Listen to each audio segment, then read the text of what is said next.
Olá, meus queridos, tudo bem? Na aula de hoje, então, nós vamos dar sequência ao nosso conteúdo sobre combustíveis. Estamos falando sobre química orgânica, sobre compostos orgânicos, e nós já vimos na aula anterior que alguns combustíveis, como os combustíveis fósseis, eles são compostos por elementos orgânicos, compostos orgânicos. Nós já falamos sobre os combustíveis fósseis, que eram aqueles combustíveis que eram derivados da fossilização de matéria orgânica.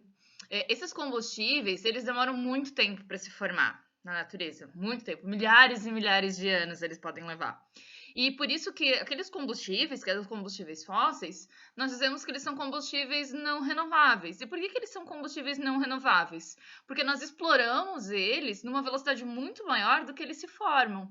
Então, o petróleo, por exemplo, daqui a algum tempo ele vai acabar terminando, porque nós vamos utilizá-lo numa velocidade muito mais rápida do que ele se forma. Ele demora muito, mas muito tempo para se formar. Por isso que eles são considerados combustíveis não renováveis, que são, né, então, todos esses que demoram para se formar muito mais tempo do que a sua exploração, a sua utilização. Para a aula de hoje, o nosso assunto, então, no capítulo 9, são os biocombustíveis. Os biocombustíveis, eles vão ser combustíveis que são derivados de matéria orgânica, tá? E esses recursos energéticos, que são os biocombustíveis, eles são considerados renováveis. Isso porque eles conseguem se renovar, conseguem se formar numa velocidade bem menor, uma velocidade maior, né, do que a gente utiliza eles. Então, dá tempo deles, né, se formarem novamente. A maioria deles é derivados, por exemplo, de vegetais, né, que a gente pode plantar, vão nascer de novo, por isso que eles são considerados recursos renováveis. A gente explora eles, mas eles conseguem se renovar numa velocidade maior do que a exploração deles. E aí existem vários tipos de biocombustíveis, tá? A gente tem uma extensa variedade desses biocombustíveis. Aqui, alguns tipos de biocombustíveis que são citados para vocês, então, né? O etanol, o biodiesel, o biogás, a biomassa, o biometanol, o bioéter, o bioéter etil-térquico-butílico, o bioéter metil-térquico-butílico, biocombustíveis sintéticos e biohidrogênio. São vários os tipos, então, de biocombustíveis. Os que vão ser destacados, que são os mais utilizados, que nós conhecemos mais no nosso dia a dia, são, então, o etanol, o biodiesel e o biogás, certo? Nós vamos começar a falar primeiro sobre o etanol, que já foi citado, né, na aula anterior de vocês. Eu disse que nessa aula nós aprofundaríamos os nossos conhecimentos sobre o etanol. E aí, para falar um pouquinho mais sobre o etanol, vou apresentar um vídeo para vocês, que vai mostrar como o etanol é formado, da onde vem o etanol, enfim. Lembrando que o Brasil é um país pioneiro na produção de etanol, certo? Lembrando que o etanol é o álcool combustível, aquele álcool que a gente usa para abastecer, né, o carro, enfim. E o Brasil, então, é líder na produção de etanol, e a gente vai conhecer, então, nesse vídeo, né, assim que ele começar, como o etanol brasileiro, então, é produzido, quais são as formas que a gente pode obter o etanol, enfim.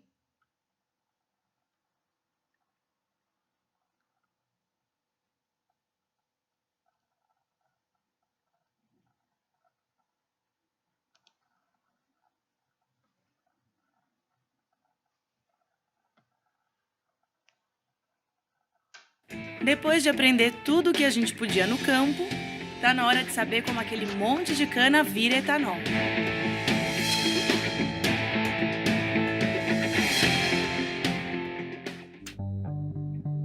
Logo de cara a gente já tinha uma missão: procurar o posto para pegar o envelope. Olá! Oba! Bom dia! Deixaram alguma coisa com você aí pra gente, sabe? Dizer, assim, alguma coisa sobre etanol? Não, entregar pra vocês não. Será que não tá com outra pessoa que não seja você? Bom, pode ser que esteja então, vou dar uma perguntada ali. Deixaram algum envelope pra eles? Ah, ele tá ali, ó. Isso aí, obrigada. Tem novidade na estrada, pessoal. Para seguir viagem, convençam um frentista a acompanhar vocês, até a usina de Tanabi. E descubram como a cana vira etanol. Como é que é teu nome, amigo? Ernesto. Você sabe como é que é feito o etanol? Fui uma vez numa usina, mas assim, não...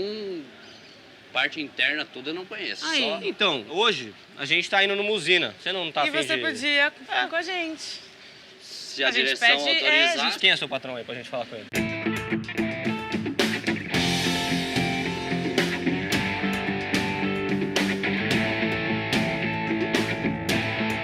recebeu a gente na usina foi o Ceribelli. Colocamos os equipamentos de segurança e partimos para a balança, que é onde começa o processo. Agora, Débora, o caminhão que vem do campo, né, ele vem trazendo a cana que vem da lavoura, ele passa pela primeira etapa, que é a etapa de pesagem. Ceribelli, o que vai acontecer aqui agora, depois da pesagem? Bom, então, Guilherme, agora nós estamos na etapa de análise química para quantificar a quantidade de açúcar contido na cana-de-açúcar, né? Depois ela vai para a mesa alimentadora, que é a parte que recebe essa cana que vem da lavoura, né?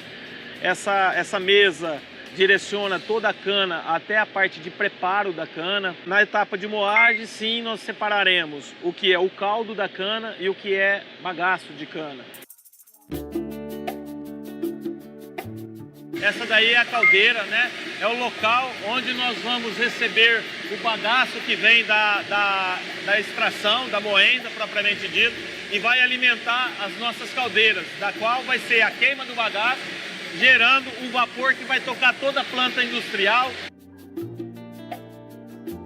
Terminado o processo ali, dividimos o bagaço do caldo. O caldo vem por esse duto e termina aqui, é isso? É, exatamente. A etapa do tratamento do caldo nada mais é do que o aquecimento desse caldo a uma temperatura de 105 graus, deixando ele o mais puro possível, para que ele não leve contaminações para a etapa de fermentação. A etapa de fermentação é uma etapa que nós vamos estar com micro-organismos, tratando o açúcar e transformando ele na molécula do etanol.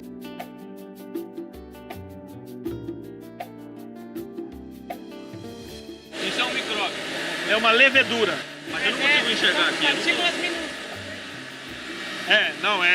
Você consegue vislumbrar apenas no microscópio. Sem a levedura nada aconteceria. Nada aconteceria. Elas são as verdadeiras atrizes do etanol. O etanol já foi criado na fermentação. Aqui ele está sendo purificado nas colunas de destilação.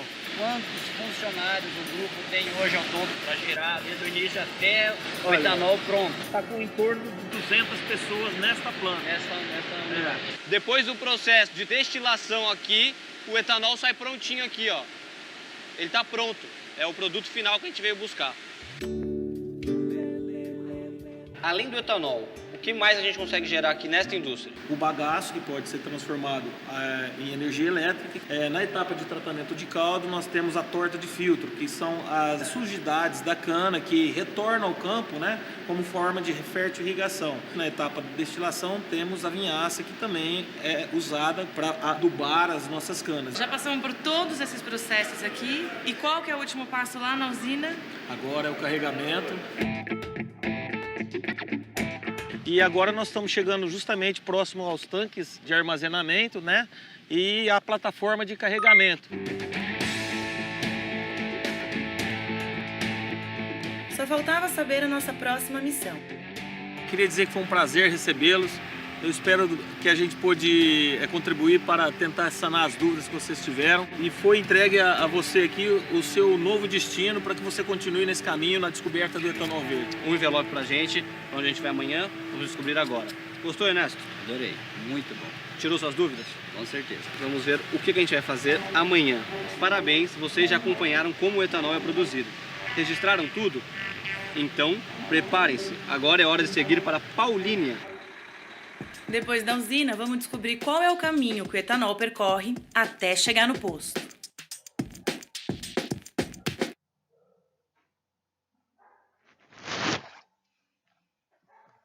Voltamos então. Então, depois de falar um pouquinho sobre esse combustível tão importante que é o etanol, outro biocombustível, então, é o biodiesel. Gente, o biodiesel, ele é obtido através da extração de óleos vegetais. Então, a gente tem, por exemplo, óleo de mamona, óleo de soja, óleo de girassol e algumas outras plantas oleaginosas, ou de gorduras animais, como sebo bovino e gordura suína, tá? A reação química que vai formar o biodiesel, ela é chamada de transesterificação de triglicerídeos. Esse nomezinho, por enquanto, pode parecer estranho, né? vai ser conteúdo mais pra frente, a gente falar a respeito das reações orgânicas, tá? Então não se preocupem com esse nomezinho aqui por enquanto, né? Mas essa reação aqui, então, vai fazer o quê? Vai separar o óleo vegetal, tá? Vai gerar dois produtos, o éster, tá? Que é o biodiesel, por isso que o nome dessa reação é transesterificação, porque é a formação do éster. Então, o biodiesel é um éster, tá? E a glicerina, que ela vai ser usada depois na fabricação de sabão. Esse combustível, né, que é o biodiesel, ele é utilizado em motores, ele pode ser puro ou pode ser misturado ao diesel comum, tá? E em termos, né, de liberação de poluição, de poluentes, ele libera menos poluentes do que os combustíveis fósseis, certo? Então, todos esses biocombustíveis, eles vão acabar liberando na natureza quantidades menores de poluentes. Não significa que eles não poluam, mas eles poluem bem menos. Inclusive, nós já falamos um pouquinho sobre isso na aula de hoje. E a gente tem ainda o biogás, tá? O biogás, ele também é um composto renovável. Ele é constituído principalmente por metano e gás carbônico. E aí, esse biocombustível aqui, a gente usa, ele é utilizado, né, então, em diversos lugares, com obtenção de energia elétrica, termomecânica. É uma fonte de energia que consegue substituir o gás natural, ou o GLP, que é o gás liquefeito do petróleo, certo? O biogás, ele é produzido espontaneamente pela degradação anaeróbica da matéria orgânica, como lixo urbano, excrementos de animais ou biodigestores. Inclusive, ó, aqui no livro de vocês, nessa imagem aqui lá do livro de vocês, mostra esse esqueminha aqui mostrando da onde a gente pode, da onde parte, então, esses biogases, certo? E aí, esses biogases, então, têm diversos usos. Pode ser como combustíveis, para geradores, para gerar calor, podem gerar eletricidade, aqui no caso, e também, então, é um combustível renovável. Então, para essa aula de hoje, nós falamos a respeito dos biocombustíveis. Lembrando que os biocombustíveis são todos os combustíveis derivados de matéria orgânica, naturalmente, e que se renovam em um tempo bem menor do que são utilizados. Por isso que eles são chamados de recursos renováveis de energia. E, além disso, como vantagem, né? Além da vantagem de serem renováveis, ou seja, de se renovarem em pouco tempo, a gente ainda tem a vantagem de eles serem menos poluentes do que os combustíveis fósseis.